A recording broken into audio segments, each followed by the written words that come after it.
It was 11:47 on a Thursday night when my phone buzzed on the nightstand, and I saw my sister's name on the screen.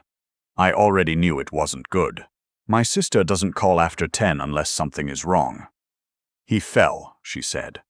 No hello, no preamble, just that. My brother had been living alone in the house we grew up in. The same house in Dayton, Ohio, where our father taught us to throw a baseball in the backyard.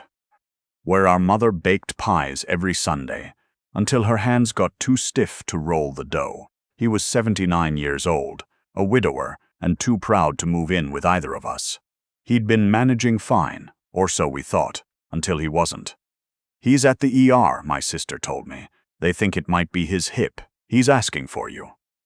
I sat up and looked at the clock. 11:47. I looked at my wife, who was lying next to me with her sleep mask on, completely still. "I have to go," I said. She pulled the mask up just enough to look at me with one eye. "Now, he's in the emergency room." She was quiet for a moment. Then she let the mask fall back down over her eyes. "He has a doctor. He has your sister. You don't need to drive to Dayton in the middle of the night." I sat there on the edge of the bed for a second, not quite believing what I'd just heard. "He's asking for me," I said again. "He's always asking for you," she said. "You drop everything every single time. He's not going to die tonight, all right? Go in the morning." I looked at her lying there, perfectly still, mask back in place. Then I got up, got dressed in the dark, and drove to Dayton. That was the night something shifted in me. Not broke exactly. Shifted. Like a foundation settling. Quiet and slow and not fully visible until later, when the cracks show up in the walls. Let me back up. My name is Lawrence. I'm 63 years old. I spent 31 years as a civil engineer for the county. Bridges, drainage systems. The kind of infrastructure nobody thinks about until it fails. I retired 2 years ago with a pension, decent savings, and what I thought was a solid marriage. My wife and I had been together for 22 years. We met at a work function her company was hosting. She was in marketing. She was funny and quick, and she laughed at my jokes, which not everyone does, so I figured that was a good sign. We got married when I was 41, her 38. No kids together. She had a daughter from her first marriage who was already in college by the time we tied the knot. I tried to be good to that girl, went to her graduation, helped her move twice, gave her a check when she got her first apartment. I thought we were close enough. My brother never warmed to my wife. I used to chalk it up to him being old-fashioned and set in his ways. After my wife of 20 years passed, she died of ovarian cancer, and that grief nearly finished him. He kept mostly to himself. He said my new wife seemed like she was always calculating something. I told him he was being unfair. I think about that now. The hip fracture was real. My brother spent 4 days in the hospital and then 6 weeks in a rehabilitation facility. I drove down every weekend, sometimes during the week too, depending on what was happening with his therapy. My wife didn't come once. She said she had things going on. Her book club, her Pilates classes, a long weekend she'd already planned with her girlfriends to go to Scottsdale. I didn't fight her on any of it. I just drove to Dayton alone. Sat with my brother through his physical therapy sessions, brought him the crossword puzzles he liked, and drove home. One Saturday in February, I came home from one of those trips to find my wife in the kitchen, glass of wine in hand, on a video call with someone I didn't recognize. She ended the call quickly when I walked in. I didn't ask about it. I was tired and cold, and I just wanted to eat something. I noticed other things, too, over those weeks. Small things. She'd started keeping her phone face down on the counter. She'd started closing the door to her home office when she was on calls, which she never used to do. She came to bed later. She was more distracted in conversation. I told myself I was being paranoid. I'd been under stress with my brother. I wasn't sleeping well. I was probably reading into nothing. Then I got the letter from our bank. We had a joint savings account we'd opened together about 12 years into the marriage. It was originally meant for home repairs and emergencies. We'd funded it jointly, about $800 a month between us over the years, and by the time that letter came, it had grown to just over $94,000. The letter was a standard notification about a large withdrawal. When I called the bank to ask about it, they told me a wire transfer had been initiated 3 weeks prior. $41,000. Gone. I stood at the kitchen counter holding that letter for a long time. When my wife came home that evening, I was sitting at the kitchen table with a cup of coffee I hadn't touched. I set the letter in front of her. "I got this today," I said. She looked at it. Then she looked at me, and I watched her face do something I hadn't seen before. Not guilt exactly, more like a quick recalibration. She was deciding something. "I was going to talk to you about that," she said. "Were you?"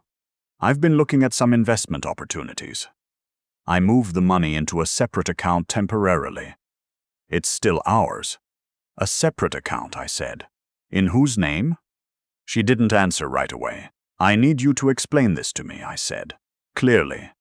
"I needed liquidity," she said. "My financial advisor recommended I keep certain assets in my own name for tax purposes.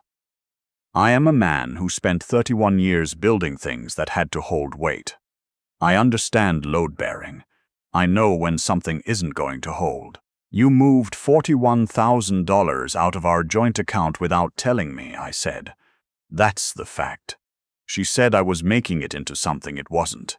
She said I was always so literal. She said if I'd been more present in the marriage instead of driving back and forth to Dayton every weekend to hold my brother's hand, maybe she would have felt comfortable talking to me about financial decisions. I heard that sentence. I let it settle. "My brother broke his hip," I said. "Your sister lives 20 minutes from him," she said. She could handle it. I didn't say anything else that night. I went to bed. I lay there in the dark, and I thought about the $41,000, and the closed office door, and the phone face down on the counter, and I thought about 11:47 on a Thursday night when she'd told me to go to Dayton in the morning. I thought about my brother saying, years ago, "She seems like she's always calculating something." I have a friend named Howard who I've known since we were in our 20s. He's a retired attorney. I called him the next morning from the parking lot of a grocery store because I didn't want to make the call from inside my own house. I told him what I knew: the withdrawal, the separate account, the behavior over the past several weeks. He was quiet for a moment. Then he said, "Lawrence, you need to pull everything, every financial document you have joint access to, statements, tax returns, retirement accounts, all of it. Do it before you say another word to her about this." "You think it's that serious?" I said. "I think a spouse who moves $41,000 without telling you and then blames you for being upset isn't planning a vacation," he said. "Get everything. Then come see me." I spent the next 2 days doing exactly that. I went to the bank in person and got printed statements for every account we shared going back 3 years. I pulled our tax returns from the filing cabinet in the spare bedroom. I logged into the brokerage accounts we'd opened together and took screenshots of every position, every transaction. What I found made the $41,000 feel like the small part of something much larger. She had been moving money for almost 18 months. Small amounts at first, $1,500 here, $2,000 there, always just below the threshold that would trigger a notification under our account settings. Then larger amounts as she apparently gained confidence that I wasn't paying attention. The $41,000 wire was the biggest, and it had been the one that finally generated an automatic bank letter. In total, across various accounts, she had redirected just over $78,000. I sat with Howard in his home office on a Tuesday afternoon, and I laid the documents out on his desk, and we looked at them together, and I didn't say much. I didn't have a lot to say. The numbers said it for me. "How do you want to handle this?" Howard asked. I thought about that for a moment. "Quietly," I said. "I didn't change my behavior at home. That was the hardest part. Acting normal, having dinners, watching television, making coffee in the morning. I'd spent my career designing systems that had to function reliably even under pressure, and I applied that same thinking to the following 3 weeks. Don't show the stress. Don't telegraph the load. I opened a new checking account at a different bank, in my name only, and redirected my pension deposits there. I contacted the HR department at my former employer and changed the beneficiary on my retirement accounts. I called the insurance company and separated our homeowner's policy. I talked to a family law attorney named Mitchell, a friend of Howard's, who told me that depending on how we handled things, I had a strong case for the return of marital assets. The house was in both our names. That was a complication, but Mitchell said it was manageable. My wife, during all of this, was perfectly normal. We had dinner. She told me about her book club. She complained about the neighbor's dog barking. She made weekend plans. She had no idea. I thought sometimes about the night my brother called, and about her lying there with that sleep mask on, telling me he'd be fine. Go in the morning. I thought about 6 weeks of rehabilitation visits she never came to, and a man of 79 sitting in a therapy room, learning to walk again while her schedule stayed unbothered. I thought about the way she'd told me I wasn't present enough in the marriage. I thought about $78,000. There's a specific kind of grief that comes when you realize someone has been performing a version of your life alongside you while quietly preparing for a different one. It's not rage. It's more like standing in a house you built and discovering the walls are hollow. I told her on a Sunday. I waited until after coffee, because I am who I am. And I didn't want to do it while she was half asleep. I sat across from her at the kitchen table, and I put a folder in front of her. Inside were printed copies of the bank statements, the transaction history, the account she'd opened in her own name that I'd had Mitchell track down. She looked at the folder. She didn't open it right away. I've spoken to an attorney, I said. I know about the accounts. All of them. I know it goes back further than the 41,000. She was quiet for a long moment. Then she said, Lawrence, I'm not asking for an explanation, I said. I'm telling you where we are. I've already filed for divorce. You'll be served this week. She looked at me the way you look at someone when you realize they knew something you didn't think they knew. That recalibration again, but slower this time, less certain. This is extreme, she said. You moved $78,000, I said. I was going to tell you. I know, I said. Eventually. I got up, put my coffee cup in the sink, and went to my office. I had some paperwork to review.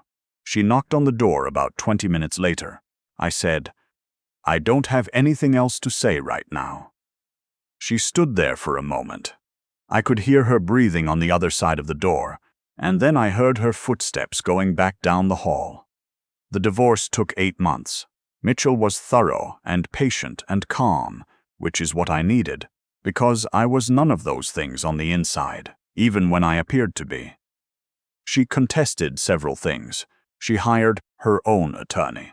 There were mediation sessions that went nowhere. There were depositions. There were moments where I sat in a conference room across a table from the woman I'd been married to for 22 years, and felt like I was looking at someone I'd met twice.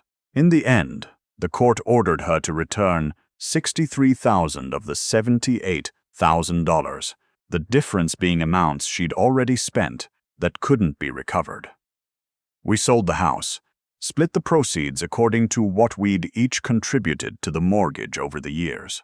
I came out of it with my retirement accounts intact, my pension redirected, and a 2-bedroom condo in a part of town I actually like. She got the Scottsdale trip, I guess. My brother was at my new place the weekend I moved in. His hip had healed well. He walks with a cane now, but he gets around fine. He helped me unpack kitchen boxes, which mostly meant he sat at the counter and directed while I carried things, and we ate sandwiches for dinner because I didn't have any real food yet.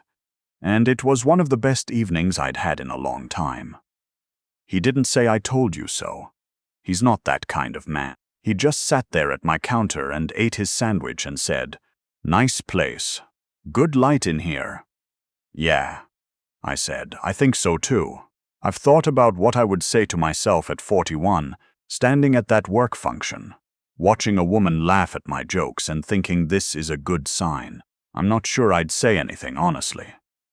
Life doesn't work that way. You can't shortcut the education you get from living through something. What I know now, at 63, sitting in a condo with good light and an intact pension and a brother who calls me on Sundays just to talk. The moment you stop being someone's priority isn't always dramatic. Sometimes it's just a sleep mask and a voice saying, "Go in the morning." Sometimes it's a bank letter you almost didn't open. Sometimes it's a closed office door. The quiet things are always the ones that tell you the most. I paid attention. Eventually. That's the part that matters. Not that I was slow to see it, but that once I saw it, I didn't look away. My brother calls me every Sunday now, usually around noon. Last week, he called at 11:50, and when I answered, he said, "I know it's a little early. You doing anything?" "Nothing that can't wait," I said, and I meant it.